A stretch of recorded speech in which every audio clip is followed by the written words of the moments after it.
लड़के थे। न जाने कैसी भगवान की कृपा, वृंदावन के सेठ जी के घर में कोई कन्या नहीं थी। सेठ जी बेचारे बड़े दुखी हुए। राधा रानी के और मंदिर में जाकर के पुजारी जी से बोले, पुजारी जी भगवान ने मुझे सब कुछ दिया, सब कुछ दिया, लेकिन एक बेटी नहीं दिया। पुजारी कहने लगा, सेठ जी तुम भी कैसी नादानों जैसी बातें करते हो। अरे जो वृंदावन में रहे उसे भी बेटी का दुख हो, जिसकी कोई नहीं बेटी उसकी राधा रानी बेटी है। पुजारी की बात समझ में आई। पुजारी जी ने जाकर के मार्केट से एक राधा जी की सुंदर प्रतिमा लेकर के आए और सेठ जी जब राधा की प्रतिमा लेकर के आए तो उस राधा की प्रतिमा को देखिए ये भाव, उस प्रतिमा को लाकर के अपनी बेटी मान लिया। जब भोजन बनता सुबह सुबह तो भोजन का भोग लगाते हैं और सेठ जी ऐसे बात करते जैसे किसी इंसान से बात कर रहे हो। ले बेटी खा ले, थोड़ा ही खा ले, क्या तुझे भूख नहीं है? ऐसे बात करते जैसे कोई साक्षात बोल रहा हो। अब सेठ जी उस प्रतिमा को भोग लगाए, भोजन कराए, स्नान कराए, कपड़े पहनाए, सारी व्यवस्था करते हैं। सेठ जी के घर में 2 बहुएं थी। एक दिन सेठ जी ने मनिहारिन से कहा, मनिहारिन तुम जाओ मेरी बहुओं को चूड़ी पहना करके आओ। मनिहारिन आई और मनिहारिन आकर के जब बहुओं को चूड़ी पहनाई ना, तो जो सेठ जी राधा रानी को बेटी मानते थे, आज सचमुच में राधा रानी बरसाने वाली आज सेठ जी के द्वार पे पहुंची है और सेठ जी के द्वार पर जाकर के मनिहारिन से बोली है, अरे मनिहारिन मैं भी चूड़ी पहन लूंगी। और सेठ के घर से निकल करके राधा जी ने मनिहारिन के वहां पर चूड़ी पहनी है। और जब चूड़ी पहनी, मनिहारिन ने चूड़ी पहना करके जब वापस जाती है, शाम को सेठ जी आए। जब वो सेठ घर में आता है तो सेठ ने पूछा, बेटी चूड़ी पहन लिया? हाँ बाबूजी चूड़ी तो पहन दिया मैंने। अच्छा, मनिहारिन के पैसे देने हैं भी।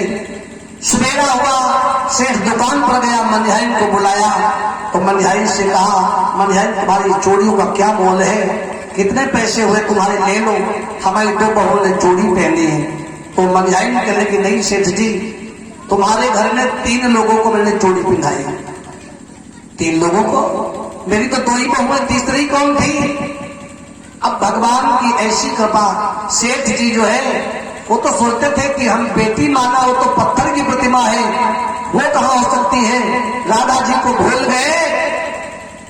सेठ जी कह लगे, देखो मनिहारिन हम घर में पूछेंगे, तुम्हारे मन में बेईमानी है, हमारे घर में 2 की चूड़ी पहनाई, 3 के पैसे मांग रही तुम। अब मनिहारिन जो है कहती, नहीं सेठ जी झूठ नहीं बोल रही, 3 को चूड़ी पहनाई मैंने और तीनों एक तरीके से थी, तीनों सुंदर थी। अच्छा चलो मैं पैसा कल दूंगा, आज नहीं दूंगा, क्योंकि 3 मेरे घर में कोई है नहीं, 2 ही बहुएं मेरी है। सेठ जब वहां से आया, बहुओं से कहा, बेटी चूड़ी कितने लोगों ने पहना? तो बहुएं कहती, बाबूजी हम तो 2 ही लोग थे, हमें नहीं मालूम है कि तीसरा कौन चूड़ी पहन गया। अब सेठ जी जब शाम को भोजन किया, भोजन करके जब सेठ शाम को सोने के लिए लेटा तो आज उस बेटी राधा ने सपना दिया। उस सपने में आकर के राधा बेटी कहने लगी, पिताजी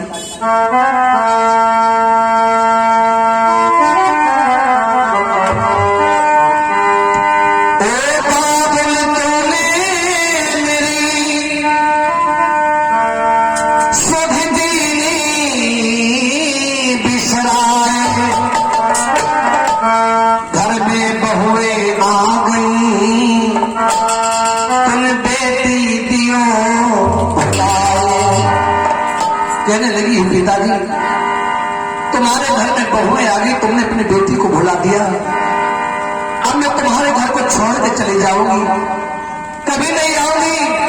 बाबू तुमने मेरी बिल्कुल ही याद नहीं किया और जैसे सेठ को सपना दिया कि मैं तेरा घर छोड़ के चली जाऊंगी बाबू सदा के लिए, कभी नहीं आऊंगी तेरे आंगन में। अब सेठ जी की आंखें खुल गई। राधा रानी की प्रतिमा को पकड़ करके रोने लगा, बेटी मुझे क्षमा कर दे, मुझे माफ कर दे बेटी, हमें याद ही नहीं रहा तेरा, मैं तुझे भूल ही गया था। अब तो रोता है सेठ।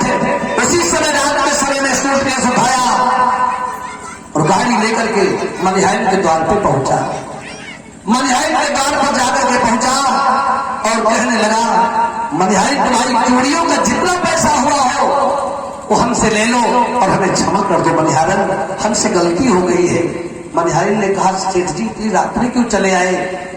बोले आने का कारण तुमने जो चूड़ी पहनाई थी वो तीसरी मेरी बेटी राधा रानी थी।